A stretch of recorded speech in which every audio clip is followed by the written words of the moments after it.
All right, guys, welcome back to another episode of the Sit and Kick podcast. I'm your host, David Ribich. And I'm your bear host, Josh Kerr. Welcome back to the fucking channel, squad. Welcome back to your home, boys. How's life, Dave? It's good. I'm already going to have to put an E explicit for this Spotify and Apple and YouTube now. It's Fuck going to say yeah, not baby. suitable for kids. Here we are. We're back in action. That was Josh Wee in the intro. But before we get started in the episode, I wanted to say this. Hey there, Sit and Kick crew. Before we dive into today's episode, we want to take a moment to talk about one of our awesome sponsors to make this show possible. Insert sponsor's name here. Are you tired of a common problem? Well, look no further. Introducing, sponsor's name, your go-to solution for a product/service. Whether you're a specific audience or just one looking for a benefit, sponsor name has got you covered. Dave, what the hell was that? That, my friend, is an ad read, and I will be willing to do that every podcast. If somebody would like to plug their name or their business there, show me the money. 2024 is all about getting that money. How much is it? How much is an ad read from Dave? Considering that one was, I'm guessing, free. That one was free. I have undisclosed amount. I don't talk business to the mass and the public and the community. I talk business to business owners, So if you guys are interested in that and you want to go through some numbers, go ahead and DM the podcast, email us at sitandkickpodcast@gmail.com and we can chat, we can get something going. I'm a business owner. I would love to have this conversation with you right now. How much would it cost for me to put my name there? For you, see, I do a percent earnings. So okay. I look at what you make in a year and then I say, give me pennies to that. I can try. All right. No, I think that's a good warm up. To be honest, I think the sponsors must be throwing themselves at you now that Obviously. they can realize that you can read something you'd pre-written. But it's inspiring, Dave. I'm inspired by your efforts. I appreciate that. And if you guys listened to last week's episode, you know that I got my sponsored mug from my mother-in-law, Kerry Lugosi. Thank you again for that. But even better, thanks for that, Kerry. And even better, this new microphone stand is brought to you by my good friend Matthew Hagland, who bought this for my birthday. So it takes a village, it takes community, it takes people with unmaxed out credit cards, and here we are recording another episode for another week in a row. So you know what it is, Dave? Like, what is it? I think when people listen to this podcast, they're probably like, oh, over the last 6 months, over the last year or so, Josh has probably changed into this like bougie individual that needs new things and all this new studio stuff. None of that is me. I turned up maybe slightly late, but I was here with my normal mic, with my normal headphones, and now you're coming in with two massive lights. You've been looking like Shrek for the past 25 minutes because of how green you looked. You got this new studio, you got this new mic, you got this new headphone. Like, what is it? Like, what's changed? Like, what is it that? What do you think of my backdrop? I think it's horrible. I think it's absolutely horrible. I mean, it's I don't quite understand why you would need trash behind you. I guess recycling day hasn't happened quite yet. They're empty boxes too. There's actually not 4 shoe boxes there, or shoes in the boxes. There are shoe boxes, but yeah. No, I mean, like, here's the thing, Josh. I just wanted to look a little bit more professional. I feel like when I'm looking at the new scene of podcasting, new scene of media, everyone's got a little bit better presentation than what we had previously. And so I just want to step up to the game. I want to commit myself to the business of Sit and Kick, commit myself to the community that we have, and, create content and keep creating a network of people that enjoy the sport. So most people enjoy my background. I don't know if you saw the no context post today, but there's a dragonfly that was tweeted about, the David Ribich PE dragonfly that was released. We'll get into some no context. I made it, I made it on the big wall at the Nike World headquarters. I had my own limited dragonfly release. It's just one of those things when you become great, Josh, you'll start getting things thrown at you. Yeah. I only have my card back here that I think says home is with you. And I don't know. I think that was my fiance that sent me that. And it's just, that's what means the world to me. So maybe we'll see that on the non-context track. Close enough. Soon. We bantered about Josh for a good 4 minutes. It is good to have you back. I went back and listened to an intro that I ran for Nico and Drew. I don't read intros. You read intros. I was all hesitant, choppy, nervous. But for some reason, I'm in the hot seat with you already. And, this is my natural state. This is where I like to be. I like it, dude. You know, the thing is with intros, I'll give you a bit of information. You gotta wing it, bro. You just gotta go with. You know, normally when I swear, I probably haven't prepared quite enough, which may have happened today. But it's just passion. That's all it is, and you can never fault someone for passion. And I think that's what we need to learn as a general life lesson. Is passion is always seen in a positive light. Well, welcome back to another episode of Josh Kerr TED Talk. Well, you know, I might be up there one day. You never know, just talking about podcasting. Yeah, Isaiah last week on our episode did say that you need to become a motivational speaker. Oh, really? Well, it's Yeah, probably because all of them don't work hard enough, and I need to tell them on a daily basis that they need to get their bottom in shape, David. So you had this one planned if you didn't cuss. I have to talk to them on a daily basis to get them up to the standard of what a Brooks professional athlete is supposed to be doing, and sometimes that is lacking. Out of the 200 episodes of podcast episodes that you've done in the last 2 months, is this your favorite one so far? Yeah, I do. I can actually speak instead of being spoken at with other things. No, it's been busy, Dave. I'm not going to lie to you. You know, it's been a busy day even today, and that's, you know, I'm enjoying being back on a podcast where I can speak my mind and not have certain things I have to say or not say, and that's probably quite dangerous if I'm being honest. And that's the fun part about us. And I do think there's some fun things to talk about in track and field right now, which is you know, I'm sure we're going to get into at some point before, you know, if you're going to keep digging at me. I am. I'm going to always come at you head on because, you know, I've been listening to some of the podcasts and interviews that you've had recently, and I do really enjoy them. I enjoy hearing and seeing you a little bit on your guard with some questions, and, you know, just like kind of going through some like premeditated response, or, you know, just making sure that you're in line. But the Josh I love and know is out of line always. So we're not going to go crazy. We're not going to get you canceled. We're not going to get the show canceled because we run a tight ship here too. And, you know, I am the master editor, producer, and sponsor of this episode. So yeah, anything I say goes. But yeah, thank you so much for being free enough to come onto this busy show that I have presented for you. And the fact that your assistant got back to me in time to schedule this week. Wow, your assistant, Josh. She is so great. I loved working with her. Shout out Nicole, Josh's assistant. Okay, she's not my assistant. That's a very bad way of describing her. She is my lead, my operations lead, and she does a fantastic job. And I didn't tell you to speak to her. You phoned her directly, and that's not my fault.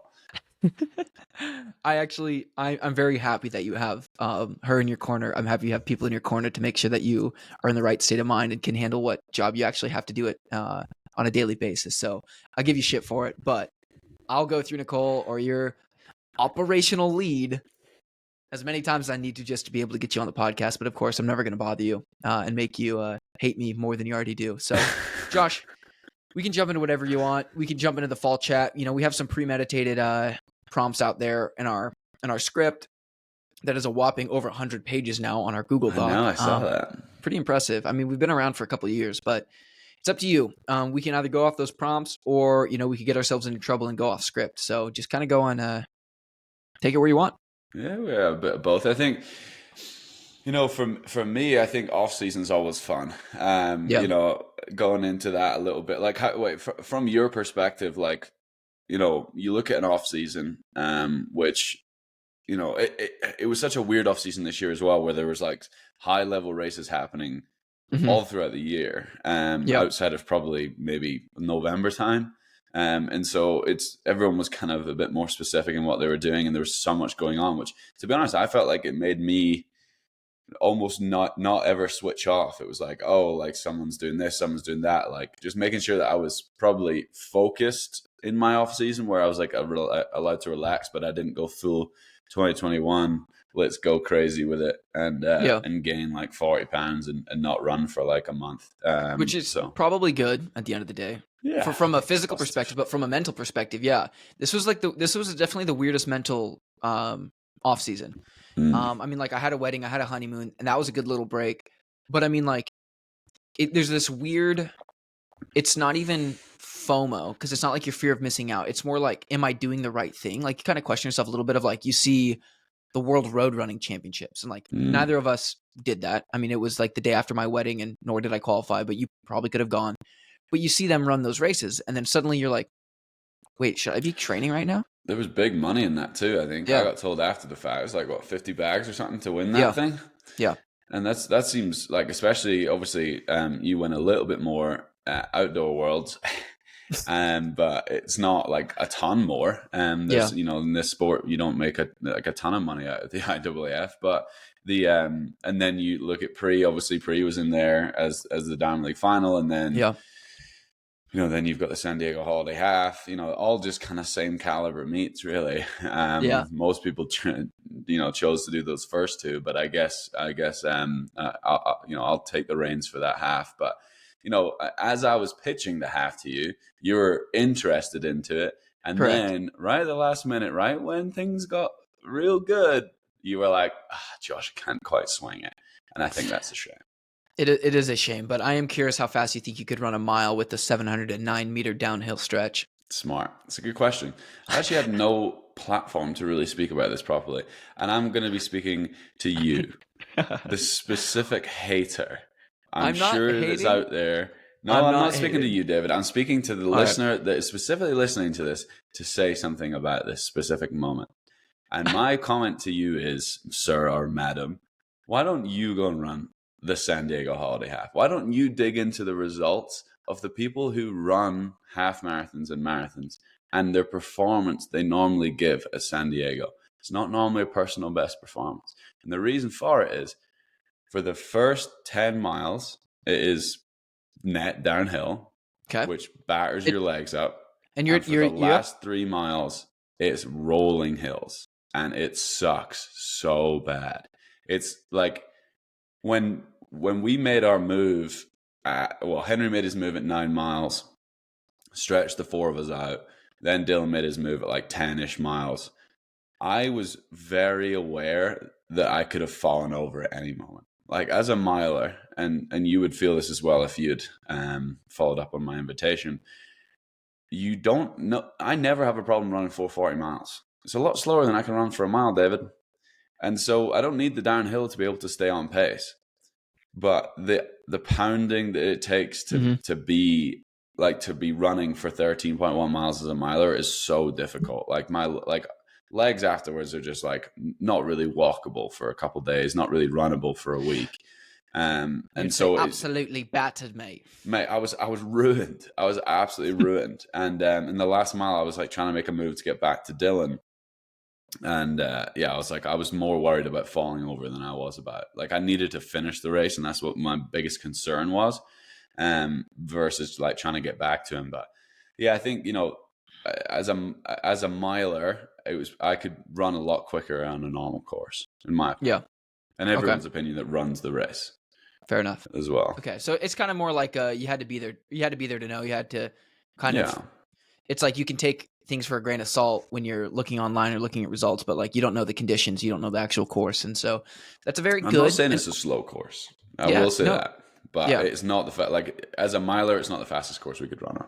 Yeah. Okay. Fair enough. I respect that reply and rebuttal, and I'm sure that the 5 people that listen to this podcast will really make sure that gets to the masses. To the like the Instagram post that we collabed with Traxta on, right? Yeah. Like it was Traxta and Sit and Kick. I got all the notifications day of from that result, and I'll tell you what, comments were crazy. Yeah, dude. People are ruthless about this half marathon. I'm like, this is 13 times what you would normally run, and it's as if you're trying out for the Great Britain team for Paris. Yeah, so that's like the funniest part about the whole thing is like I didn't really try and make a big deal about it beforehand. Like other people made a deal about it after, like, I guess, when Kyle Merber said something about it when I was going into that 3K at Melrose, then it kind of became this bit of a joke. And so like when I was on the Cities Mag podcast or the Chris Chavez podcast, like he asked if I was going to run it as like a bit of a joke, and I said yes. And so people were just like more aware of it. But we used that race as like the majority of our team is at UW doing a time trial at the end of the fall, and so instead of doing a time trial behind closed doors, we're like, this is kind of a fun challenge, let's go and do it, versus like, this is my time for the half marathon, and I'm really proud of it. Like I would go to a major marathon if I wanted to run like a major time, like I don't know. Maybe San Diego's the BU of half marathons. You never know. Maybe that's what it is. You know what's really funny and really unfortunate is like, yeah, obviously you kept teasing me, kept telling me to come down. I was like, yeah, no, I can't, sorry. Literally, I had the workout on Tuesday of that week, and you raced on Saturday. I had a really great session on Tuesday. Pete, we're in the gym, and Pete just comes up, he goes, man, David, I would love to see you in a half marathon right now. So you didn't even ask him? I did ask him. No, you didn't. No one says that if you'd asked him. I mean, how many times have you had a conversation with Danny and he's just been a little bit of a space cadet because he's also dealing with 13 other athletes? He's always locked in 100% of the time. Josh. Best coach in the world, baby. Yeah, Josh's keeper. That's what Danny is for you. Josh's world. Okay, so yeah, when we're talking about off season 2, you said about like commitments and things like David's bachelor party that, I talked about on the podcast that ultimately never came together. And I've let it go, I've let it go a little bit. Just altered my plans about 6 times, but we can move on forward. So you blame me for that. And I don't know why, because I never asked you to change your plans. I always said, do your plans. I'm going to try and see if I can make it work. Yeah. And I wasn't able to. I don't blame you for it. It's just, I just had like this cool parade with fire trucks and police cars set up in my hometown for when you and I arrived, But it's fine. I wasn't even your best man. Don't give me that. I'm just a good speaker. That's what I was told. What I was told. You were hired for the wedding. You did your what's the cameo? You did a cameo for my wedding, and I appreciate that. Oh, well. I'm still my waiting wedding for gift. The payment for that. Yeah, I was gonna say the wedding gift. I have to pay you to attend my wedding. Appreciate it. Before the half marathon, though, I want to know like what is your and Danny's expectation and kind of like goal going into that, because you obviously, I know you're like, I'm going to go PR. You, regardless of what time you're going to run, like, did you think you were going to run what you ran? Obviously, Isaiah thought you were going to run what you ran, but what did you think you were going to run? So that's a great question. I think. What is this, an interview, Josh? Well, no, it's a great question. And I think the thing is about the half as a man that's ran 2. You've never ran a marathon, though, even though you ran 2 halves. It doesn't add up the same way. It does. I am a 2:04 marathon guy. What are you talking about? No, it's massively to do with the experience of the course as well. So, yes, obviously I was trying to big up how difficult the course was, but also there is places that you can cut time off pretty easy. Yeah. If you just go for it, like, if I think I posted my splits, I don't know if it was on my story or whatever, but one of those miles was like a 4:18 or something, like a 4:25, something really quick, because at that point there was an extremely downhill mile, which is, last year I was, we ran 4:35 or something like that. But yeah, just small things like that where I learned a lot. But my goal going into it, the same as anyone's goal going into any time trial at the end of a block, was just like, challenge yourself and go out and try and put yourself in uncomfortable positions. And that's what I did. And, Danny told me to, sit and do nothing pretty much for 9 miles. And then work for 4, and I didn't listen to any of that, which I probably could have or should have. But I just felt bad that Dylan, there was 4 of us in there, and 2 of them were doing the work, and I just felt bad, so I was helping out as much as possible, pushing the pace and trying to get us through as quickly as possible. So the goal was just to hurt, and then at 3 miles to go, it was race time. Henry went off and made his move, and it was great. Like, it was awesome to see him. He ran so well.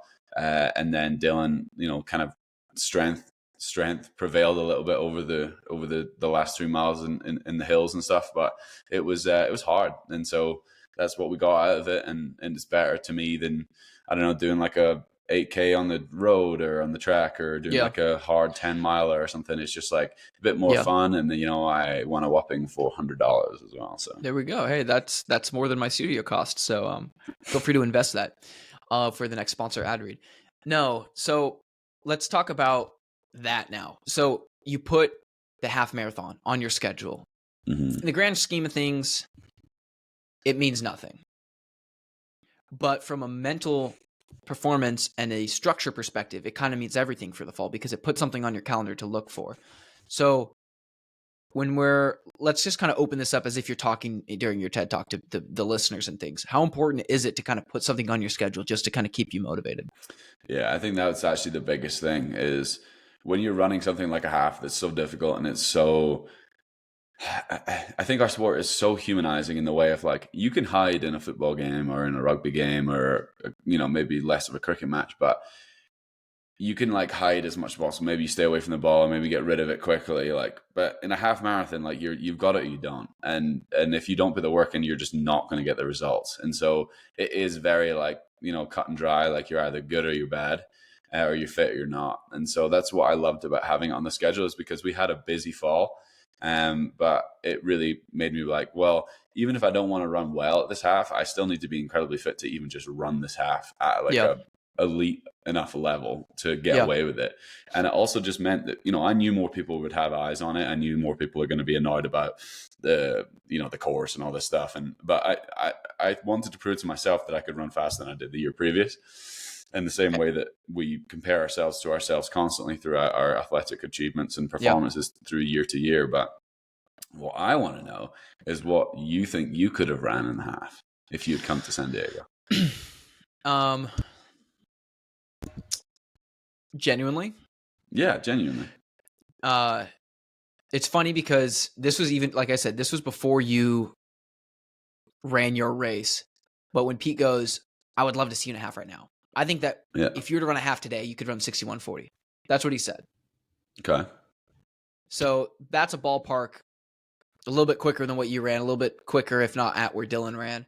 So I think that I would have been in the mix, but I genuinely think my strength would have prevailed. I have no experience with a half marathon, so I'm not gonna give you a specific number. I'm just gonna go with what my coach believes, and he's coached Seguro Asaka in the marathon, and so he knows, and he is Seguro's main coach, so he knows kind of, I think, what it takes for chops and halves and fulls. So I'll take his word for that. I'll say 61:45 to 61:55, which of course, like I said, is in your range. Yeah. But I genuinely think that my strength of what I've been doing this fall would prevail in the end. Probably land between you and Dylan. Dylan might have a little bit more chops in their rows just because he's done it before, but that's uncharted territory for me. Like my tempos with Pete end at about 8 miles, but they're good. They're a good solid 8 miles. So yeah. If you want my expert opinion, I would say you could run that, but it wouldn't be on the first swing. Exactly. Yeah. And for sure. And that's kind of where, like, I'm not going to say I'm going to walk out and do that because it's such uncharted territories. Do you take hydration or supplements during? Yeah, we take gels. Okay. I didn't know what, like, if you're allowed to in halves, but you are.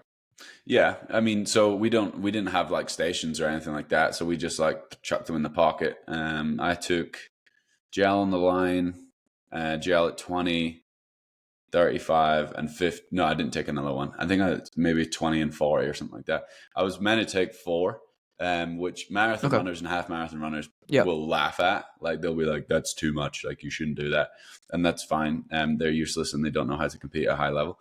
But from our perspective, we normally run for 4 minutes, and for us, like we need fuel to get through a long run. So why not do a similar kind of nutrition setup to some of the most elite marathon runners in the world. So yeah, every half marathon runner or marathon runner that I speak to, I'm like, you shouldn't be taking that many gels, but I don't know. I bring a couple extra as well if I want to make a friend, we did make a friend, and he did need gels, but he didn't ask for them, so he didn't receive them, which is a bit of a shame, but he did all the work as well, so it's a bit tough. Do you see yourself on the roads at all, or is this just more like a piece in the puzzle? Yeah, I see myself on the roads. I think it actually suits me better than the track. Really? That sounds crazy, huh? Just because you have to be really good on the day, and you only have to race like a couple times a year. Like that sounds perfect for me. That's like sounds like what you're doing right now. Just you have a little bit more control and a little bit less luck. The appearance fees and the prize money are a little bit bigger than on the track too. So bosh, easy. But no, I think I love where I'm at. For my distance, outside of my first workout of the year, I was like, I hate the mile. This is dumb. Like, why do I have to run so fast? Like God, in these, wouldn't that? No. No. Why do I have to try and run this fast? Why do I have to run this fast? Come on, Josh. Good. That's not what I said. Somebody clip that. Yeah, that's not what I said. I like us having to run like faster 400 reps or 800 reps is like, ugh, like that sucks. Like just throw me at just give me some 440 miles, 450 miles. It just sounds fantastic right now. Yeah. So I'm definitely strong. I'm just not got the speed right now for current track stuff. But in the future, I think I would have fun with it, and maybe it wouldn't be something that I would be like, this is definitely going to be my full-time job. But I would love to really have a real good go at it. But again, the half isn't the full. And if someone told me at the finish line of that half marathon, like, hey, buddy, turn around and run back, even though it'd be a hell of a climb, it would it would be tough. It'd be really tough. Gosh, you're abysmal. No, that's a good effort, and I'm happy that went well. I mean, like you and I saw each other down there in Austin, and I know that was right around the corner. So you've handled your fall well. Without going into detail of things, I just think that is a good pat on the back. Not that you deserve high praise or lifted up on people's shoulders, often, I don't know, but maybe. very, very, very good showing in that half. I also feel like from a emotional and physical perspective, halves are a little bit more exposing. So the fact that you were able to just come out and execute with all things considered this fall, I feel like how busy you are. Props to you. I think that's really cool. I think it's funny because I get a lot of props for the half for some reason, but my teammates don't get any. Dylan beat me, and Henry took a good 4 minutes off his PB or 3.5 minutes off his PB, and so I think it just shows where our 15 5K squad is at right now, which is really exciting. I think there's definitely been a jump in our team in the last 6 months, 10 months or so, because of how well. We put the most amount of people on world teams this year. We had 6 people on world teams this year, including cross. You had the sit and kick coach of the year. Sit and kick coach of the year. We're moving in the right direction. It's a very positive environment for success, and I think it's really nice to see. When Henry made his move at 9 miles, there's not been many times I've been in a race or in a workout where Henry's really put it to me. And he was putting it to me at the 9 mile mark in that half. And I was just like, it was almost bringing a tear to my eye. I was like, this man is going to make an Olympic team this year.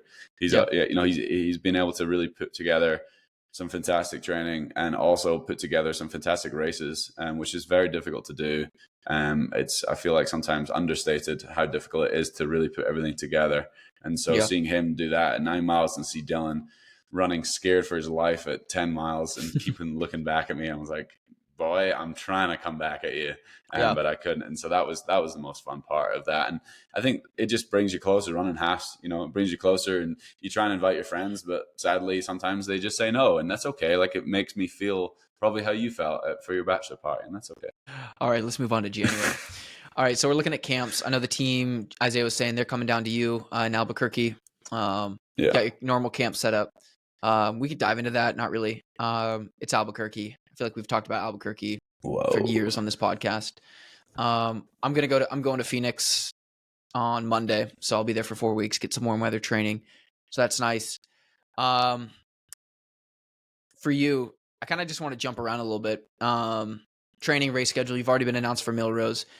Are you excited to be headlining that 2 mile? And do you wish Yared was also in that 2 mile, or do you think it's fine that he's in the mile?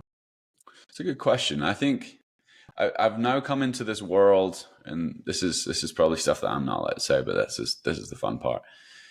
I've come into this world where there's athletes that get protected in certain scenarios.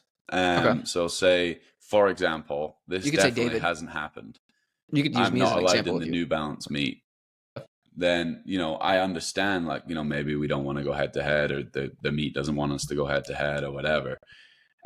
So I don't know if that's Yara's decision to not run the 2 mile or my decision not to run the mile. Like, it looks like he's running the 3K the week prior, something like that. Yep. At BU, they're at Boston. which is what I think he did last year. So I don't know. I think it would make a good race. I'm not particularly worried about racing anyone. I think it would be a great race, regardless. And I think we have pretty similar 3K times. Maybe he's ran a little bit faster than I have. But yeah, again, so I don't know. We have the same agent, and Ray's the one that puts these meets together, and I think it's going to be a fantastic meet overall. Yeah. And so spreading the talent out is sometimes pretty good as well, especially when it allows 2 world record attempts versus 1, I which was gonna say it does allow you to have 2 headliners. You know, in previous years of Millrose, I do feel like there's like you have the Wanamaker Mile and then you have the 3K. But now it's like last year, I would say that the 3K that you were in that you won was bigger than the Wanamaker Mile. it's a good. I don't know. I would say that it was only in that like. Wait, did you get the American record in that mile? That is correct. Yeah. Okay, yeah. Sorry, Josh, you're out. Yeah, that's what I thought. Yeah. However, I got the meet record. Oh, round of applause, guys! Round of applause, folks, for Josh Millrose Kerr. has probably been around more than fucking America. Let's be honest. it's been about the same amount of time. Yeah, but no, both races were fantastic, and I think like the way it was ran as well in the mile was very exciting to watch. I watched obviously from the sidelines. I'm not ready to run a mile in early February, so that's why I'm not in it. I confirmed in the 2 mile in like November time, October time. So a lot of people are saying that I was dodging. I don't know if anyone else I don't even know if the meet had been booked out yet. And I was confirmed in the 2 mile. So that's just what I do. I'm excited to race whoever's in it, whoever wants to run it can run it. And so I think from what I've been told, it sounds like a good field. So I'm just going to take a wild guess at your race strategy, but it'll be likely you'll be off the pacers pressing the pace. I don't know. We'll see. I think I've been watching a lot of 2 miles. Okay. I think there's certain things that could go right and wrong about that. Have you seen that really good one with Mo, Kipchoge, that whole group? That's one of my favorite all-time 2 mile races. Really? Yeah. What makes that so exciting for you?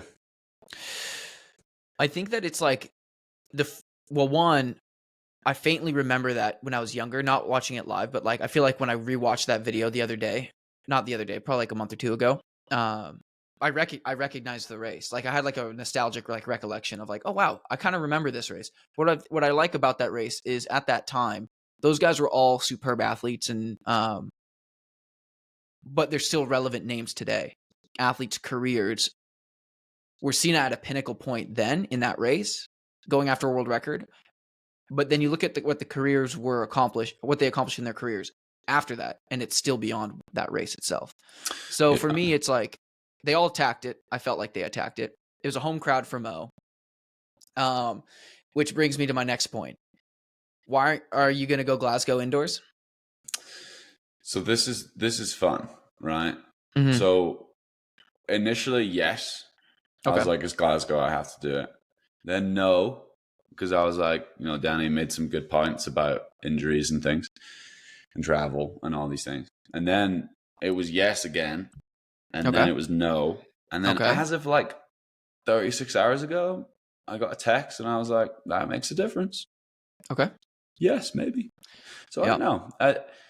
There's certain things in the pipeline right now that would make a difference. But we'll see what happens. We'll see if everything kind of comes to fruition. But, for me, I think taking the reason I would go back and run it at Glasgow would be like a glory lap of like, this is super exciting. I raced here in the UK until I was 17 and I raced constantly in Glasgow. I raced constantly in Edinburgh and all around Scotland. And I think Scottish fans are some of the best fans in the world for our sport. They're very knowledgeable.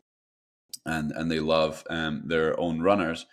But I haven't quite done what I want to do in terms of my own career. If I'm able to win the Olympics this year, then it's, I've done what I set out to do for my whole career. And then I can kind of have a bit more fun with some decision making.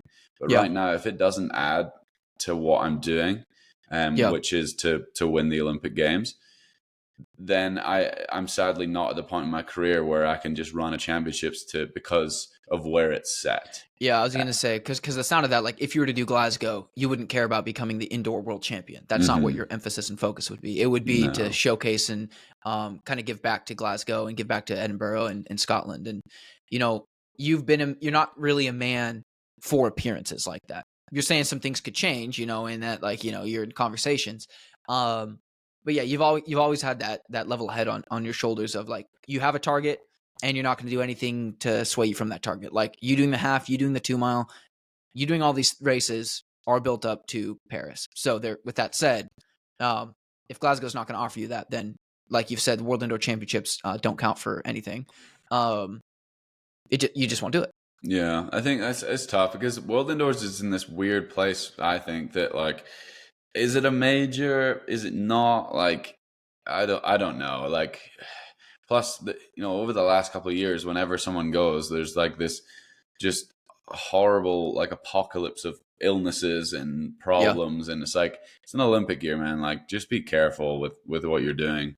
But from my perspective, like I'm maybe going to be here for USA's, which is kind of cool to be around the team during their attempts to try and make world teams and stuff. But I'm guessing that's the big thing on your radar right now, circling that, the 3K maybe.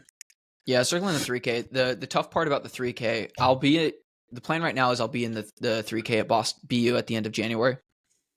Confirmed in that. I'm entered in that.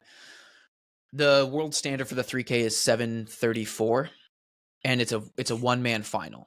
So it's like the reality of World Indoors, if you're on the American, is if you run the time of 7:34, you're likely going to get selected to go to Worlds. There's not going to be more than 4 guys, probably not more than 2 or 3 guys that get that. And the guys that do get that, let's say like a Yared, like will Yared go to Glasgow to run World Championships on an Olympic year, kind of like what you're saying? Who knows? So right now, my focus is, get to USA's to start. I unfortunately got a calf strain last week, so we're kind of just building back from that, which is not like the ideal time. However, I'm actually pretty optimistic with it because I pieces of work and mileage and things like that to kind of build to where I'm confident now.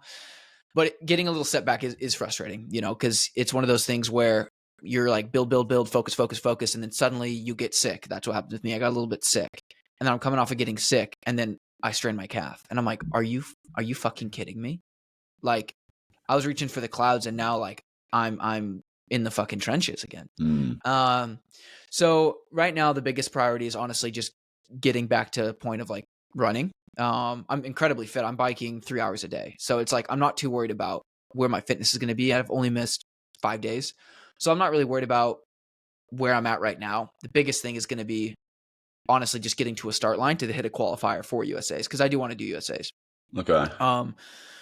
I've watched that race from last year a handful of times, that 3K. I liked what I did, didn't like what I did here and there. But it's like every year that I've competed indoors, I've been healthy in the month of January, and I haven't competed the way that I wanted to in June and July.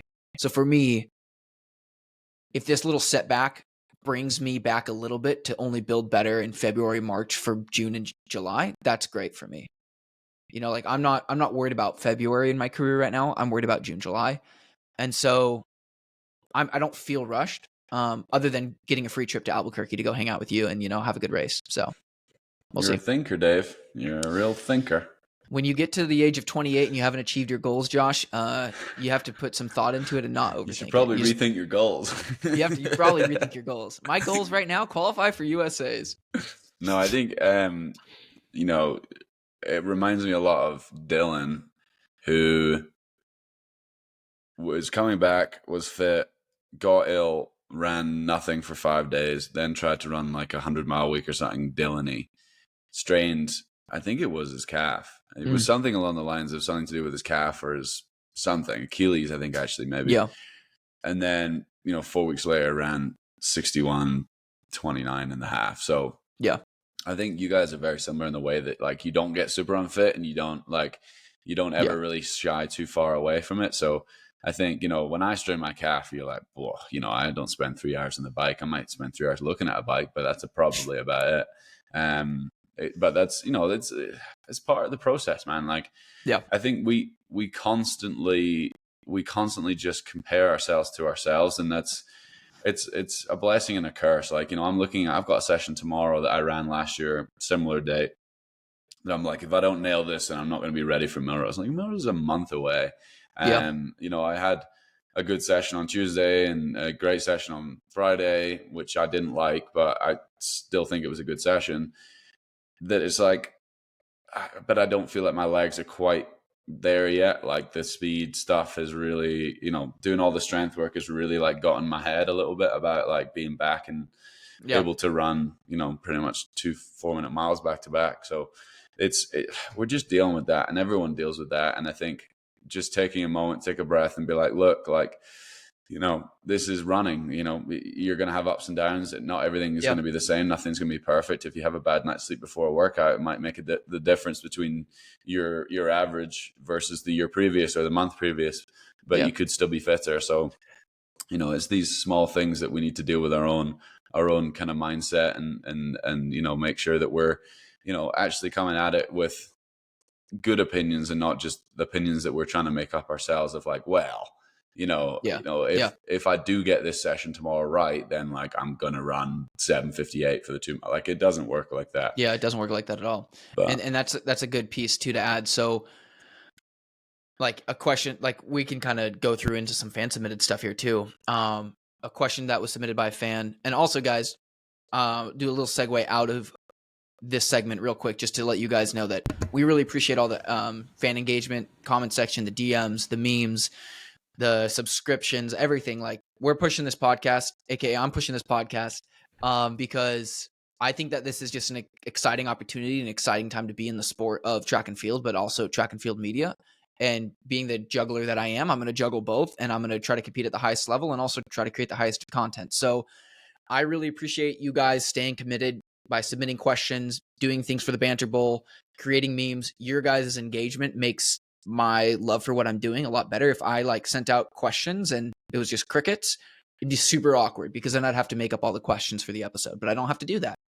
So instead of that, I'll read some of you guys' question. Just again, so appreciative of everyone that listens to this. So what do you think it will take for Dave to make? Please sponsor the episode. Brought to you by Josh Kerr Empire. What do you think it will take for Dave to make top 3 for Olympics? This is a good top 3 at the Olympics. Top 3 in the U.S. to make the Olympics. Oh. So this is what I'm going to say in combination to what you were just talking about, like night sleep, like you run 7:58, blah blah blah blah blah, all these things. Our sport, and this is what I think it will take a lot for me to do it. Our sport is very, very lucky, right? There's a lot of luck that goes into our sport. What we're doing on a daily basis, I think, is kind of controlling our fate and controlling our luck a little bit. So my number one priority, what I think that I need to do to try to make top 3 in the Olympics, or top 3 in the Olympic trials to make the Olympics, I need to try to control as much as I can leading into that point to where on the day I'm very confident in myself and capable of, and ready to make a final and ready to make a team. There's going to be guys on that start line in whatever race that you're looking at that I don't think anyone's going to be able to predict. There's no such thing as locks. So it's like when you're talking about Henry, another question that we got is who's the biggest sleeper in the men's 1500? On the US side, probably Henry. Yeah. Henry's the only guy that hasn't made a team out of that group that he constantly beats. He's beat Cooper Tier in the mile. He beats Johnny Gregoric. He beats Josh Thompson. He's beaten Cole Hawker. He's beaten all the guys that have made teams before. Henry just hasn't been lucky on the day to get it right. I would agree and disagree. Henry's one of my best friends, and I'm gonna be honest here. And I think he would say I'm not being harsh here. He hasn't been unlucky in certain situations. Yeah, I think you do create your own luck a lot in these places, and I think at some level he'd made some tactical errors in some of these races. I don't think it's like the world's against Henry, and he's been unlucky. I think there's been a couple times through USA's he's been unlucky and not made a team. But he's had a fantastic showing at pretty much all of them. But he hasn't quite had it right. Yeah. But what I'm saying from my perspective of not that he's slept on, that he has just leveled up. He is better than he has ever been. And he has beaten pretty much all those 1,500 guys before. And it wouldn't be a shock to me if he goes out and wins USA's. Like it just wouldn't be. And I think he's currently doing the things to allow him to earn the position that he's going to get at USA. Yeah. So like that's probably the best way I can describe it. Like I love watching him work. I think he is much better than he's ever been. And this isn't me just saying it as his teammate. I hope that we can come back to this moment when he makes his Olympic team, to this moment here where I'm like, I promise you he's doing things right now which will allow him to be available for selection and be in the top 3 at the Olympic trials this year. But I also want to put respect on some of the US guys. Like they beat Henry on the day, not because they're luckier than him, just because they ran better races. And I think that's what needs to be across the board in the 1500. It is like, there is luck, but look, I do genuinely think luck gets outdriven by just people who are ready to go and people that make Yep. smart, good decisions. And I think that's Yep. what makes the 1500 so exciting. So I'm circling back and I'm countering what I said. It doesn't take luck to make this Olympic team for me. It takes hard work, dedication, and I just got to be ready on the day. I don't think run me through a wall. Yeah, I think things need to go your way for Yeah. sure. For races to go well, but I do think you create your own luck. I think if you watch enough races and an opportunity arises and you're like, oh, I remember this thing that happened before and this works for me and this is a decision I was going to make before, and you make that decision and everyone's like, oh, that was lucky. It's not. It's just you've done your research and you know that these moves work, and under these circumstances you make these moves, you're going to do better in the race. But there are small things that need to go your way, like in the same way things need to go my way for me to make, my team, and for me to make an Olympic final and hopefully go after a gold. But you made your team already. I haven't made my team already. What about British selection? I thought if you medaled the previous Olympic Games, you get auto selection. I mean, so yeah, this will be a politics game if we go into this, but there's certain factors of what I need to do to make the Olympic team. And the big thing, and the reason I talk the way I talk, is that if I'm ready to win an Olympic gold medal, I will be on the Olympic team for the British men's 1500. And that's just a fact. Yep. Because, if that means I have to be top 3 at trial, or if that means they're going to pre-select me, like that's their thing. But I believe I'm available to do both. If I'm not able to be in the top 3 at the British champs, I'm not available to be a gold medalist at the Olympics. I mean, the UK team is not getting any easier. No, it's not. Might be getting easier for you, It's certainly if they keep writing the selection policy the way they're writing it, then sure, I'm not asking them to write it that way. And if it's the Josh Kerr policy, then yeah. If you just keep winning worlds and winning Olympic medals, Josh, then yeah, it's going to be easier for you to make the team. I have a funny text from to Julian and Danny that said, and I think it was in like May when the selection criteria came out, and I was like, why does it seem easier to medal at the Worlds this year than it is to make the Olympic team next year? And they were like, well, yeah, I think it's time to get another medal for sure. But just kind of keep patting that purse and making sure that you're on speed dial, which you are, hopefully. Out of the 3, Jakob, Josh, Jake, who is the better kisser? I think this is for me. Wait, what? I think this is a question for me. Out of the 3, Jakob, Josh, Jake, who is the better kisser? That's outrageous. I'm going to be honest, and I'll answer this honestly, because I will. I think with Josh and Jake, I think that they've just got a little bit too much Edinburgh in them and a little bit too much Scottish depth to the way that they speak, like the nasal, the closed. I don't know if I think that Jake and Josh will have bad breath, but like, I think Jakob. I'm not a fictional character, mate. You've spent years with me. I've never kissed you though. I've never kissed you. You don't have bad breath. All right. Well, so why are you making that up then? I'm not making it up. I'm just going through the process. You don't want to get tickled by this thing, dude? By your mustache? I don't want our mustaches. It would link like Velcro. Jakob is a clean shaven man. I'm not gonna. Wait, this isn't a question of who would I? This is a horrible conversation.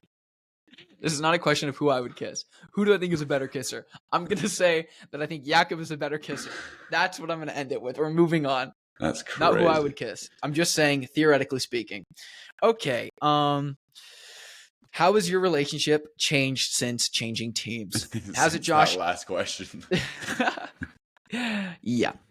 Since it changed, I think he's part of, something that is boring, and I don't like where he lives, and he never talks to me as much anymore. He just sends me texts on workout days so that I text him and ask him how his workout went.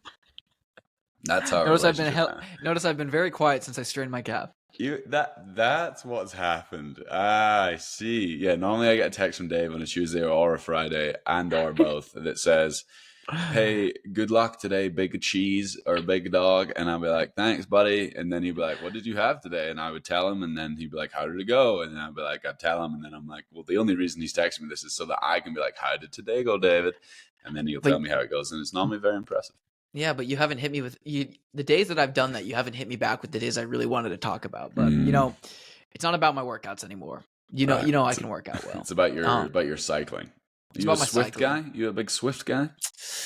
When Zwift? You say Zwift, like sorry. Taylor Swift? No, Zwift. Actually, I'm going back through. Are you saying Zwift like the bike? Mm-hmm. I know I'm on Peloton. Ooh, This is not sponsored, but Peloton or Zwift, if you're listening, I can I do your got a ad read. treadmill from Zwift. All right, here, let me go back and read that for you then. Hey there, Sit and Kick crew. No. Before we dive into, are you tired of a bad bike? Well, look no further. Introducing Zwift, It's your go-to solution for a bad bike. Whether you're a specific it's biker not or a just, bike brand. I don't know what it It's is. an app, where you can do the races and stuff. Oh, it's like that metaverse thing. Yeah. Yeah, you're big Josh Kerr, big cheese. That's your metaverse Well, name. so I'd done a deal with them like 2 years ago. And it was pretty much like, we'll give you a woodway if you post on our metaverse thing, like Oh running yeah, content. And then like months and months go by, I didn't really hear anything from them. So I was like, and then Treadmill turned up at my door, and I was like, dope. And then like I tried to email them asking like, hey, like how do I post on this metaverse? And then later find out that they'd closed down the running section as well. So I just have a wow, treadmill. So that's pretty nice. dope. Well, if you get another Thank you, Zwift. Woodway, you know where to send it to. I'm actually trying to get another one right now. To my house. Well, I just wanted to sit them side by side so that I can run with a friend. I need to then get a friend is probably I was the going to next say big you're thing. going to need to start a little bit smaller there. Yeah. 1-800-FIND-A-FRIEND.com. I don't think our relationship has really changed much. I mean, it's just different, It's it just is what it is. Dave's just married off now. You're not allowed to talk to him after 6 p.m. I'm occupied from 6 to midnight, if you know. Main training style between Brooks and Union. I'll say that because I'm the only one that knows the two training styles between the two. I think Danny's has greater emphasis on key sessions, where I think that Pete's training over the span of a few months is higher difficulty. Now, result-wise, I didn't really run a 15 last year because the only one that I really ran in, I ate shit in 100 meters. So I don't really have like a comparison of like race results from the type of training. But what I would say is I think I like Pete's training more for me. Yeah, I know. And that's not to say that I didn't like the key sessions, because I felt like when we had key sessions with Brooks, the mentality that the team brought was really cool. I think that now with Pete's training, you can just have a quality session sneak up on you and you'd be like, damn, that was a good session. But there was no like added extra emphasis on today we have to hit this time, or like today's a key session. We need to get a KPI for this race. Like we don't really do that. I don't know if you guys still do that or if I'm just making that up for Brooks, but biggest difference I think is just like the overall quality and quantity. Yeah, I'll say it is better with Pete for me. Do you think Pete's a better coach than Danny? I think that they're very different coaches. I'm not going to say that I'll side with the coach that I have and say that like I'm happy that I'm getting coached by Pete now. Yeah. But I think it was important for my development to be with Danny. Who do I think is I would be a better runner under Pete? I think you'd be. The answer is no, David. You said the answer is no. The answer is no. The answer is no. But I don't think you would. I think that your ability to work with Danny is really good and positive. And there's more aspects of being a runner than just racing. And I think that your communication style with Danny is why one of the reasons you're really good. But I will say that both Danny and Pete, what they do an excellent job of is they treat coaching like a verb, not a noun. So it's a constant occupation and it's a constant movement for them where they're engaged in what they're doing. It's not like I am a coach. It's like they actively coach. And I think that's where it's hard to differentiate between the two because they both play their role very, very well, a little bit differently in parts, but both very, very well. So no, I think you're a better runner under Danny, and I think that's why you chose Danny as your coach. So yeah. I'm looking to press the bear a little bit more if you want to argue about something. Sure, go for it. I'll put my fist on my hand very philosophically. Okay. So, it's tough to say about progress or non-progress. I don't know what the opposite of progress is. When you're running 3K chases, because you haven't ran a ton of 3K chases, or you hadn't ran any 3K steeple chases under Danny, but I'd be pressed to say that your 15 last year would have been better than it was under Danny. And your 5. If I would have ran a 15 5K last year, I would have ran better last year than when I was with Danny. You think? Is that where you're at? Or is that what you're saying? Or That's you're why saying I would just say I would be pressed to say that. But again, you I guys think made a decision to run the 3K chase. yeah, Good or yeah, bad decision. That's all you yeah, guys. yeah, But I would say that from a training group perspective and yep, from if you were surrounded by me and Henry last year, yep. I think you would have ran faster than 15 as well. Okay, I'll counterpoint that. Okay. I'll counter you and say that if I was training for the 15 last year, I would have ran faster under Pete than if I was training with you and Henry.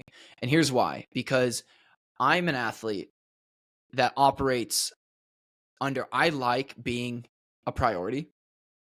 And I think that at my time at Brooks, I was just alongside Henry and Isaac and Brandon and Waleed. And like that aspect of there's 5 Americans in the same event kind of threw me off a little bit, I think mentally and preparation wise, of like, I'm working out with the guy that I need to beat. I don't think that really functioned well with me, truthfully. So if I'm working with you and Henry, I think that we would have been able to make really great key sessions.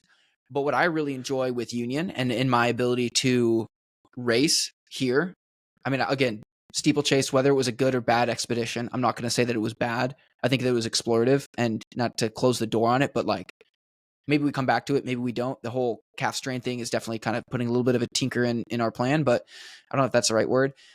Yeah, I think it was What I right. will say, being able to work out with guys like Amos, who's ran 13:11, 13:12 in the 5K, but then also dipping down and being able to run with Charlie and Noah in the speed sessions, and me being able to be that focal point American in between the two. Like, I'm stepping on the starting line of our practices, if you want to call it, if you want to bring an intensity to it.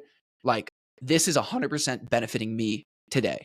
And I'm going to be better because of it. I don't have to worry about Henry making a team. I don't have to worry about Brandon making a team, because you know me, I care a lot, and I'm a big team player.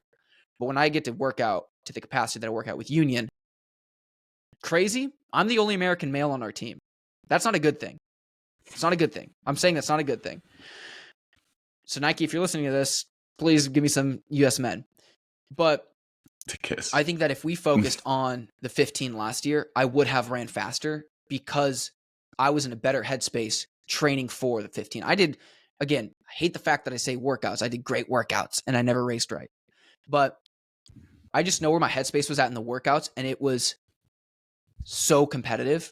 And I think the biggest missed opportunity for me last year was actually just not racing flat races. I think we raced too many steeples, and me and Pete have talked about that. So it's like, so yeah, to counter your point, I think that I would have ran faster last year in the 15 than I ran with Danny, and I think this year I'll run faster than 3:35.5. That's not a crazy fast time.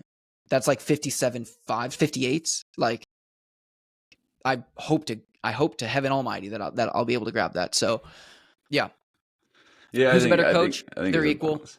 I think but it's it's a an balance. I think it is a balance. It's a balance of a lot of things. But I'm gonna stick with my guy Danny.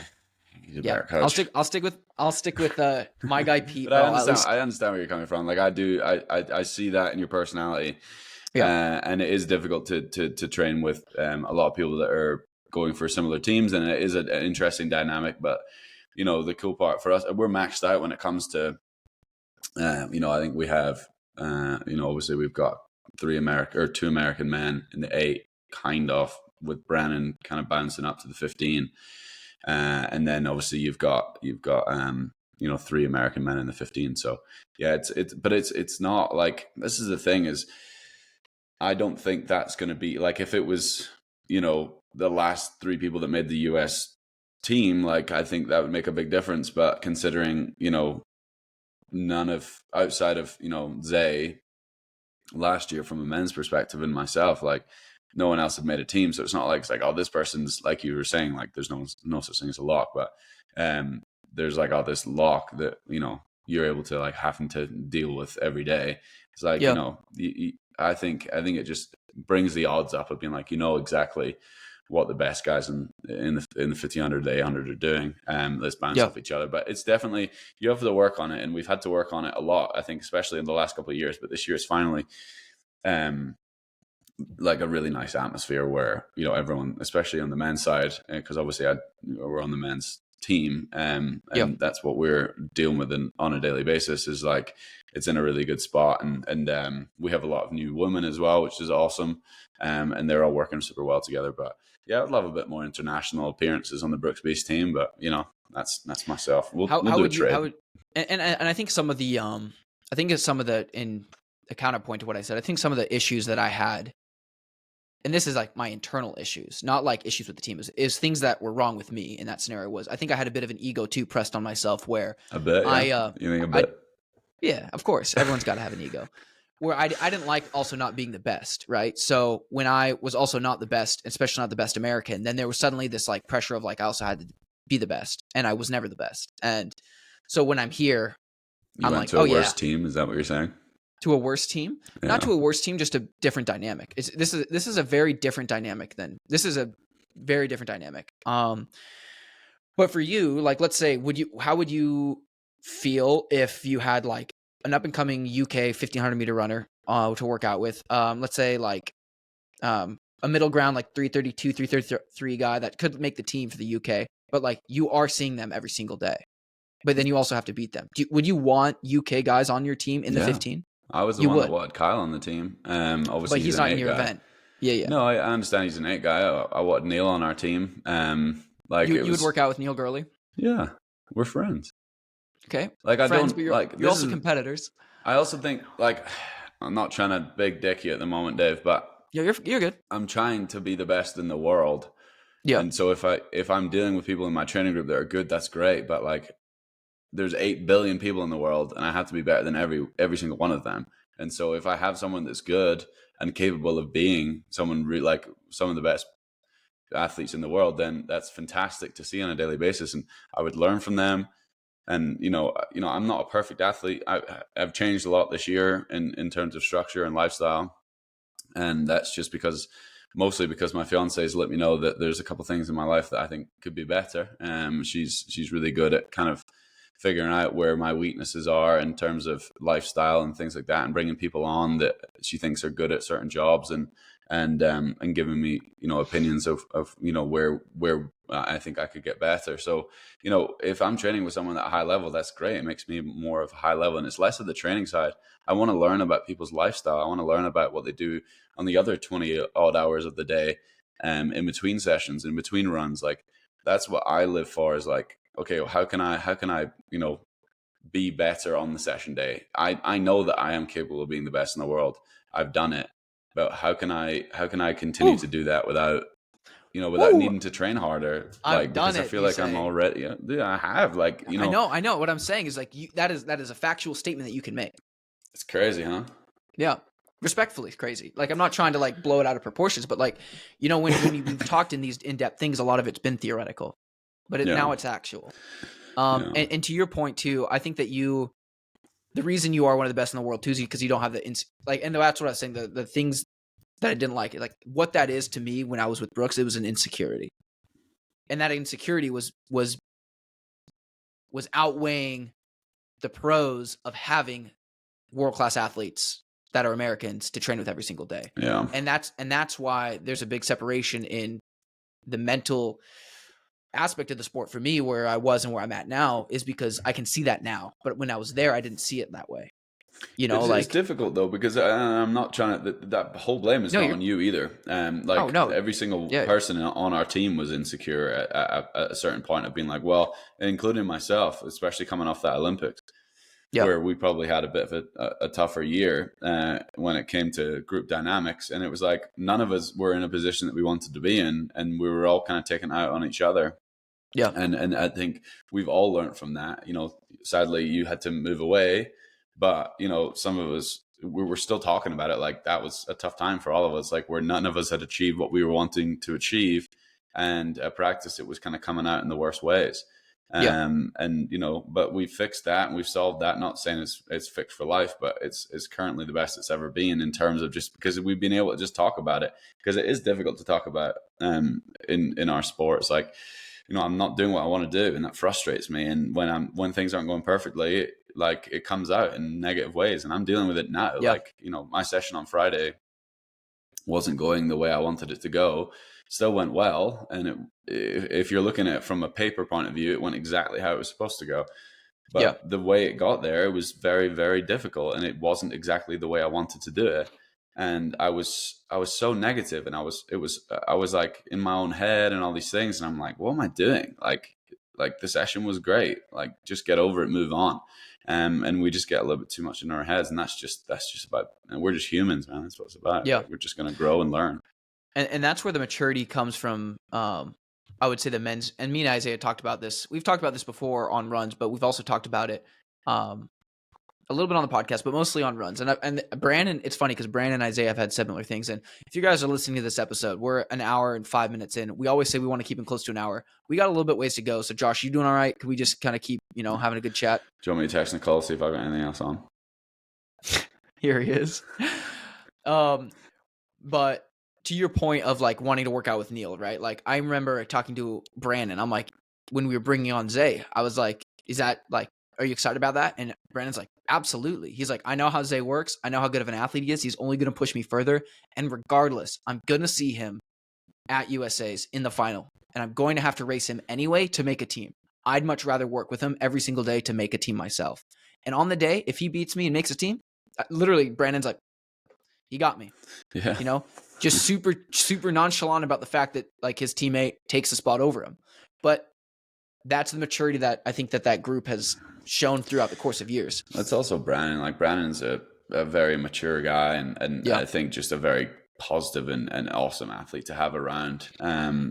He's been on the team the longest now. Yep. And he's struck into that big 3-0 now as well. And so having that maturity and that experience from him, he really levels us in a lot of things. Because I come in like 100 miles an hour with a couple of with stuff, and he's actually living in the house, nice. Which is going to be awesome. So no, I think it was the same with Brandon Miller. That's what Zay was talking about too. Dude, he came on a visit when we were pre-Worlds. So he came to Albuquerque. It was myself, Nia, and Zay on camp. And then he was like, "Oh, we're gonna bring out Brandon. He wants to come out on a visit." And we obviously weren't in Seattle, so it wasn't a proper normal visit. And I was like, my whole thing was like, no, like this isn't gonna happen. Yeah. Like we have Zay, we've got Kyle, we had Devin, we had Brandon in the 8. And so I was like, it's going to max us out. It's going to be weird. And so I spoke to Zay about it, and he was like, actually, I'd probably be open to it. I've like heard really cool things about him and all this stuff. He arrived, dude. I've never seen a visit go so well. Nice. And I don't like, and I'll tell you there's loads of reasons why, because he's an amazing person. And he's a great athlete. He went out and bought a pair of Brooks shoes to wear on his visit. And he was like, we were like looking at these spanking new Brooks shoes, and we were like, oh, like, do you run in Brooks? And he was like, oh, I did in high school. I think, he had different sponsors and stuff through college and in his first year as a pro, and he was like, yeah, but I'm not going to like, he didn't want to turn up in a pair of Nikes. He didn't want to turn up. Like, he wanted to show the respect to the brand, and he loved wearing those shoes, and that's what he wore in high school. And it was like, that was just like a really cool, like, he wanted to be there, even though we were on this prep camp. We went to lunch, myself, Nia, and Zay, we went to lunch at Los Urbanos, and I wasn't even eating because I was having I had my dinner or my lunch at home. And so I was just sitting there having a coffee, and it should have been a really weird environment for him to come into, but he just settled into it. He asked lots of great questions. He wasn't even running at the time. And so he had a good walk with Danny, and it was just like, how can you ever why would we ever turn a guy with this talent down? Because this could be one of the best runners in the world as well. So you're saying, and going to be the best teammate. But buy your Brandon Miller stock. Genuinely, dude, he's so talented. Yeah. And he's a good person. Yeah, he's a fantastic person. I told him, I don't know, a couple months back now, I'm just so excited to see him in a Brooks Beast Fest. I think it's going to be really, really cool, and that's a awesome. Really cool moment for the brand as well, where we have the option to sign a guy this talented if we want to. Like, that's unbelievable. Yeah. Like, what a great position to be in as a brand, and probably not where we were 5-10 years ago. Yeah, you're 27. I just turned 26. 26. Okay, so you're still kind of in your younger pieces of years, but like when you're coming in now, 26, 27, 28, next couple of years, is there any responsibility that you feel like you have to like the guys like Brandon Miller that are 21? I asked Zay a similar question because we're slowly turning the hill. Crazy enough, but like we were in college, Josh. We graduated college, or we signed our first contracts 6 years ago. Yeah. That's crazy. Well, 5.5, but 5.5 years ago. We're out. We've It's been out nearly of done college. too. And yeah, exactly. That's what I'm saying. So like when it comes to that, do you have a responsibility with like these young guys like Brandon coming in, or you still just kind of like your career is what it is? You're going to focus on yourself and just let that be like the story. No, I think my biggest thing with especially this team, and I said it in one of our meetings this year as well, is like when I signed on this team, I said that to myself that I would leave this team in a much better place than I found it, and that's what I can bring to this brand and Yep. this team. And if I have to hang the spikes up or my contract's up this year, we never know what's going to happen. This is part of the game, and my big thing was always to leave the brand and the team hopefully in 20 years time in a much better place. But I feel great about where we're at right now, and I think even in the last couple of years we're just able to sign people that have really good talent that settle in with the team really well, that mesh with us. And we're a pretty simple team. It's not like a very difficult one to deal with, but that was always my goal. And so when I'm looking at the future, I do see it more of a helping role versus just like doing my own thing. Like I think that's pretty selfish, but yeah, I would say that I would like to be a bit more in that Brandon role. But again, you earn that. You don't kind of point that yourself. Yeah, you don't say, "Hey guys, I'm going to be a helper now. I'm mentor Josh. Ask me any question. Welcome to my TED Talk." Job title. Okay, I have one question. This is submitted by someone I know personally, so I did want to kind of just not skim over it, but make a quick highlight of it. Because I think again, you and I talk a lot about this over the course of our podcast episodes with guests or just us. How do you push through mental battles of burnout / keep yourself motivated? Ooh, that's a good question. It's just goal setting, man. Wait, can you repeat because that was layered. How do you push through mental battle of burnout? So how do you overcome that feeling of burnout, and then also how do you keep yourself motivated? I think there's just daily check-ins when it comes to we deal with it a lot when it comes to sessions. Like we deal with it a lot in our nutrition. Actually, it's mostly a nutrition thing for us when it comes to sessions. It's like, are you getting the right recovery and are you enjoying your life enough? Are you getting the right food and all these things that like, do you feel like sessions are coming around really quickly? And it's like, yeah, well, something's going wrong outside of the running part. And burnout is just part of what we do. Like we only technically get 2 weeks off a year, and that's pretty low, even though like our job is not the most intense thing in the world. Like it is difficult to just do the same thing day in, day out. Yeah. But again, you just got to find exciting ways around doing what you want to do. Josh, can I ask a question? Yes. Can you bring it back? Actually, it's more of a statement. Can you bring it back and kind of layer it towards more like a high school athlete? Okay, so you could have just told me that. I mean, no, I think what you said was great because, I mean, it's true. That's what you do. But also layer it back to a high school athlete. Yeah, well, it's goal setting. All it is goal setting. And I was the exact same. I went through a process I think a lot of people do in between the ages of 14 and 16 where it was like, do I really want to do this sport? Like I'm kind of getting worse at it. It's really difficult. Everyone's going through different hormone problems and, growing up and, all these things. And I just had to make a decision. And my decision was always, I'm going to the US for university. And if I don't do that, I'm not qualified enough to go to a university in Scotland or England. Yeah. And so I would have to go to college. And so my biggest thing was like, if I set this goal, I'm going to look forward to this goal. And even though these are tough times right now, if I can keep just getting the work in, then I'm going to be closer to that goal. And, for me, like it wasn't an option not to go to the US for university. There wasn't really many options for me in the UK. I didn't quite get the results because I had to sit the SAT at the same time as sitting my final exam. So it was a bit of a bounce between the two. So I didn't quite get the results I was looking for.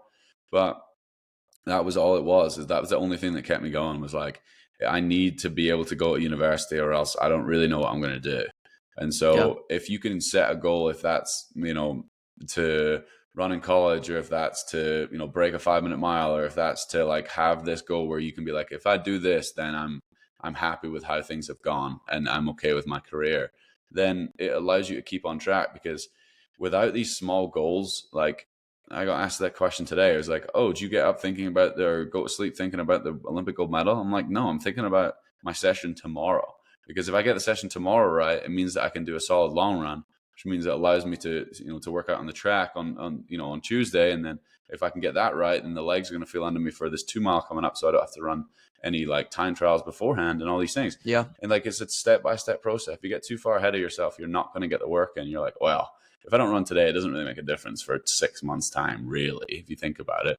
And so, small achievable goals, I think, is probably the best way to get through that. And I'm going to annotate, and I'm going to put that in a little bow and ribbon, because what I think you said was great, Josh. And so just to kind of reiterate, set micro goals to the macro goal. Do little things to keep yourself motivated and intrigued and curious about your career, or curious about whatever thing that you're trying to accomplish. Like, make it realistic, make it fun. And importantly too, if you're not having fun with it, take a step back and kind of reevaluate and take a deep breath and just think, okay, what can I do to kind of spice things up? Like, what can I do to make this a little bit more enjoyable? If there's something that you don't enjoy about a certain thing that's going on around you and that's what's burning you out, kind of like what Josh is saying about like restructuring some of his life. Like, the amount of times I've restructured things, like I threw away my computer cord for my desktop because I didn't like the feeling that I could go play a video game. I haven't played video games since July. I love the fact that I don't play video games. Okay. So it's like, maybe if you're trying to, this is now a random rant. So we're not going to dive into the random rant. All I'm saying, if you're feeling burnout, that's a natural process of being a goal setter, So just take it in stride and set micro goals along the way. Okay, we're gonna rip into in and out for 2024. This is going to be our banter bowl section, just to wrap this up, because this will almost be a 90-minute session. But the last thing I want to say for the fan submitted, Keely versus a thing in Paris. Who do you got? I'm going to say Keely. Yeah, of course you are, because she's a better enemy or athlete that's more excited about the sport. Yeah, perfect. So is that who you put too?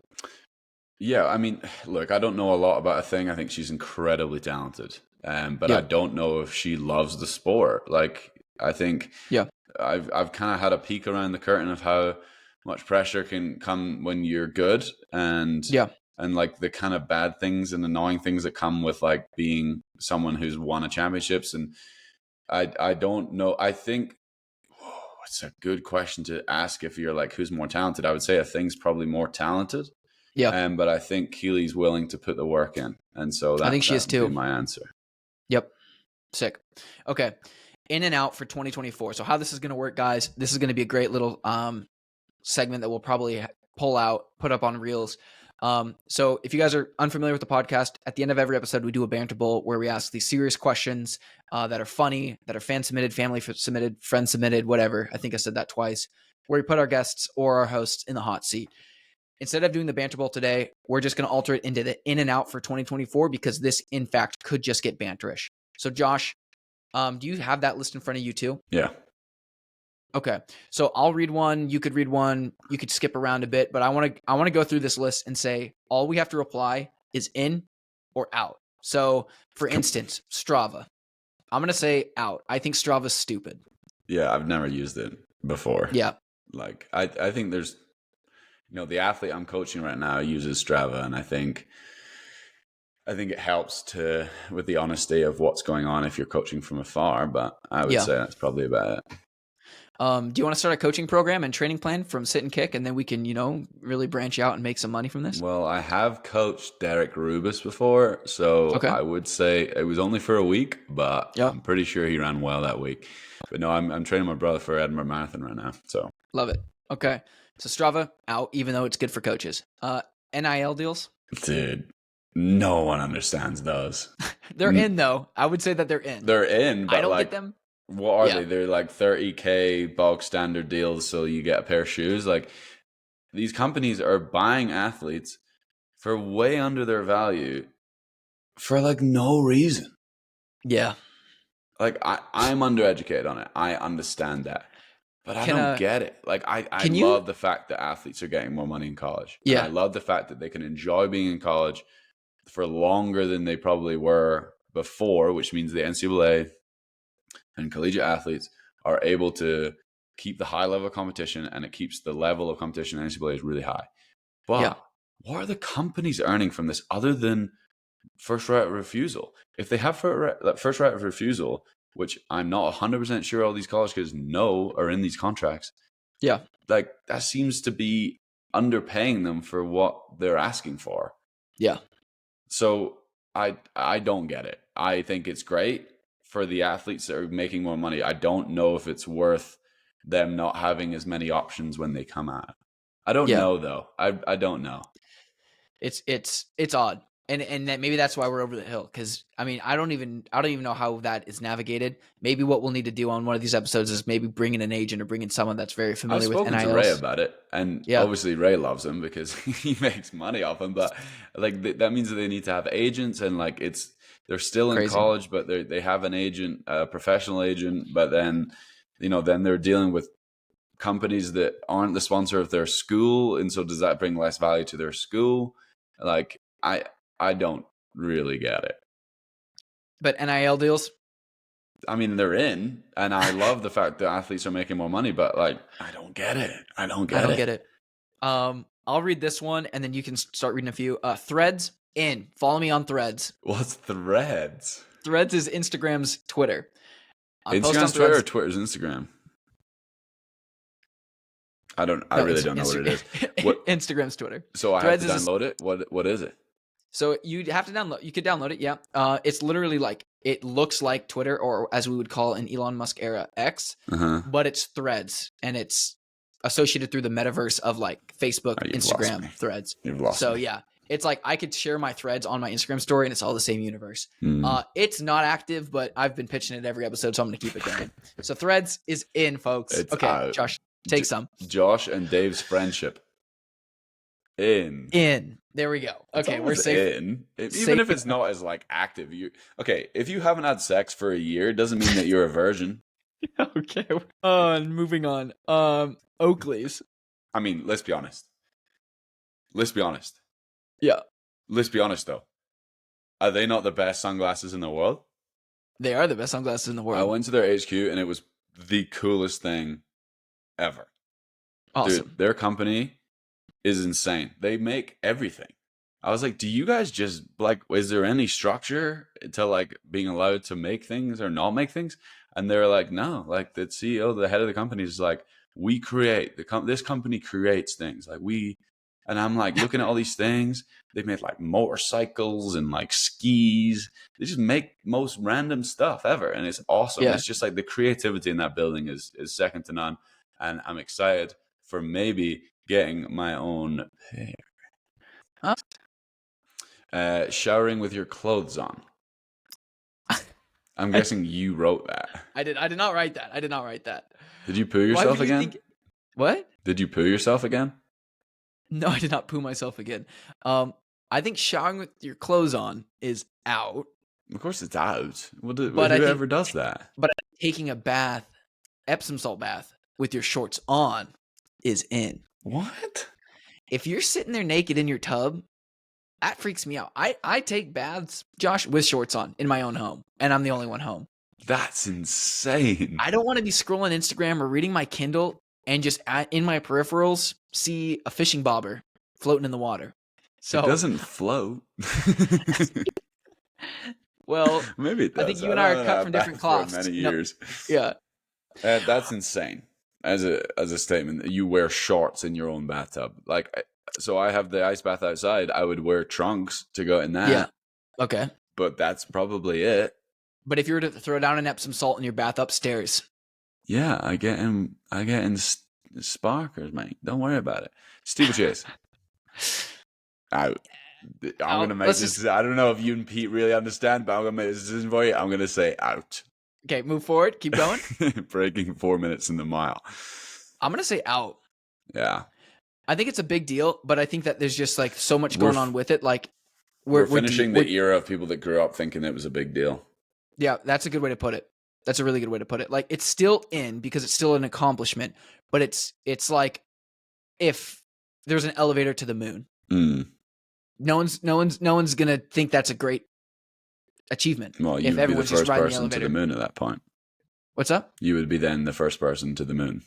you'd be the first person in your family to the moon. If you took the elevator and no one else is gone. I mean, that's pretty I don't wicked. think But anyone's like, been to the moon. okay, we're not diving that one. Conspiracy theories in. Yeah, No. 5Ks.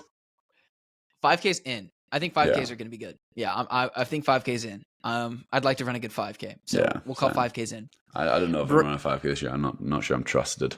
But yeah. Okay. Next one. What's that? Breaking up with your partner to pursue Olympic dream. Where did you make this one up? I did not make these, Josh. I said we have committed fans. Fair enough. I'm gonna say in. Yeah. Olympics come every 4 years. Love only comes once in a lifetime, so you always come back to it. Yeah. Once you make that Olympic team, they're gonna be crawling at your feet. You ever heard of leftovers? You don't. When you leave the table, it doesn't mean the dinner's done. You know what I mean? You can come back into the fridge as long as she doesn't leave. As long as you make the Olympic team, she's still going to be there. Yeah. True. A woman put this in about breaking up with her boyfriend. Oh, really? Yeah. So I'm not gonna name shout out who that was. But they're big time. Do you know them? They could make an Olympic team. Do you know them? Yeah. Really? But they could make an Olympic team. Can you tell me who it is? I'm not gonna maybe off screen. Type it. Can you type it in here so I can see? I'm not gonna type it. David, can you type it in here so I can see? I don't know how to type on this, and I'm not gonna deal with it. David. Moving forward, Josh. Getting married. In. Are you still getting married in 2024? I am. I have a date set. That's all right. We don't need to announce we that. Have done. There you go. That's probably as much as you're going to do until you arrive on the day. Yes. I don't know. So Eiffel Towers is coming up next. I did a workout in front of the Eiffel Tower. I saw that. Wow. No, it was Paris is a cool city. It's freaking busy though. Bantering about competitors' pre or post race interviews. I'm gonna say in. I would say yeah. Listen, we talk a lot. I talk a lot of pish. You talk a lot, Josh. I talk a lot. I only realized that recently. And so I'm okay with it. Listen, I'm gonna say some stuff that's wrong. That's all right. That's okay. Yeah. Okay. Fair enough. It's okay. All right. Now we're getting to some team groups. Now we're getting some brands and some teams. You want me to say it? Mile race on a 300-meter flat track. No. I just don't think it's that fast. I don't think it's that fast, and it's just like that awkward middle ground. It's not short track. It's not regular track. Like the Dempsey mile, like people are going to run 353 to 350 in it, So it's like, is that slow now? I don't know. It's not slow, but it's like sub 355 is the new sub 4. Oh, wow. Yeah. Sure. I'm going to say OAC is in for this year. I'm going to say OAC is in for this year. Out. Can OAC keep the momentum and stay in for the next 4 years? I don't know about care. That. Is that why you skipped it? No, I don't know. I don't think I have really many positive or like negative. I see individuals incredibly indifferent. Yeah, I like some of those guys. Yeah, okay. And gals, but yeah, as a team, I think they're doing very well. But to Ollie say they're in or out as a Brooks-Beast athlete, probably Ollie Hoare in. I hope so. I hope he's I hope he's in. Back in business. I hope he's in. Sent me a nice message afterwards. Nice. He's a good guy. He is a good guy. He's a very good guy. So I thought he was going to be in that 2 mile, but I'm not sure if he is anymore. So we'll see. Brooks in or out? Dude, the stock's rising. I know. I'm going to say in for that too, just because some of the things that I saw while I was still there went out till 2024. So I'll say in. Nike. Tubs. Oh, sorry. We're really skipping I'm just going to say Nike in just because it's an Olympic year. Nike balls out. Nike was out last year. You think? But I'm going to say Nike. I think Nike was out last year from a marketing perspective where you see how much money was dumped in by literally every brand in the world other than Brooks and Nike, it seemed. But I think that with it being an Olympic year and then with the next 4 years leading into LA, not that we need to even dive into that, I think Nike's going to be in a big way. I think you're right. But as a man that's going to be representing Adidas at the Olympics on the chest, you know, I also think that the turning point was signing you to bring it back to in. So in. Appreciate that. What a guy. No, you know. Cold tubs, Josh. Are cold tubs in or out? Dude, I spent about 15 minutes with my pickaxe yesterday, breaking through the ice at our communal ice bath stuff. Nice. And it is in, dude. It's so hard. Ice baths are in. It. All right. Peanut butter. Still out for you? I'm definitely going towards closer to in. I'm less freaked out about it now, but it's definitely still out because I still can't have it. You will still die. I would still die, but I think I'm closer to being okay with it. That's where I'm at with it. All right. PRing in events outside main focus. I hope that's in because I haven't PR'd in my own event in 3 years. I'm saying out. Wow. I'm saying 2024 is the year you PR in your main event. That's the focus. Wow. I would love At the end of the day, if you're PRing in all your events except your focus, change your focus. Or become world champion. Or become a world champion. So you have two options. So what I'm going to say is for 2024, don't PR in other events. Just send it in your own event. Send it in your focus. Huh. That's my in. I kind of like that. All right. Josh, you got a PR coming your way if you say in. Say in right now. In. All right. You've loaded the dice. Wait, all right, that should be out. What? PRing in events outside of main focus? Yeah, we don't PR in outside of it. That's out. Oh, yeah. Sorry. I got it twisted. PRing in your main event, in. Another year at 329.05, I guess. Wow, here we go. Mo Farah rolling in his grave. All right. Neck beards. Out. All right, good. You're going to be shaving. And then last one to end the in and out, talking about Olivia. In and out. In. Yes, sir. I'm married now. We'll just say that. What about In and Out? Is In and Out in or out? I like their burgers. Okay. I haven't had them in a long time. I think they're overhyped for sure, but I think they have a solid burger. But I just don't like. I think everything needs to come into consideration when you're talking about it. Talking location, line length, how long it takes to get it. I'm talking milkshakes, fries. Like what else is on their menu? Like riddle me some, chicken nuggies or something on that menu. So I think overall, like I'm not having the experience I'm looking for in and out, but they have a solid burger. Okay. Didn't think I was going to go that in depth, did you? You didn't. I didn't. You did go in depth. I didn't think you would. Being able to talk in English, eh? Well, what's funny is that we're at 90 minutes on this episode, and you still have the passion and charisma and energy to go after in and out, in and or out. But yeah, Josh, I got nothing left. I don't know if there's any burning things that are left on your chest or in your heart or in your mind. I just appreciate you being the guest of this week's episode. Am I a guest? I'm not a guest. David, are you okay with how I'm running the show so far, though? No, I don't love it.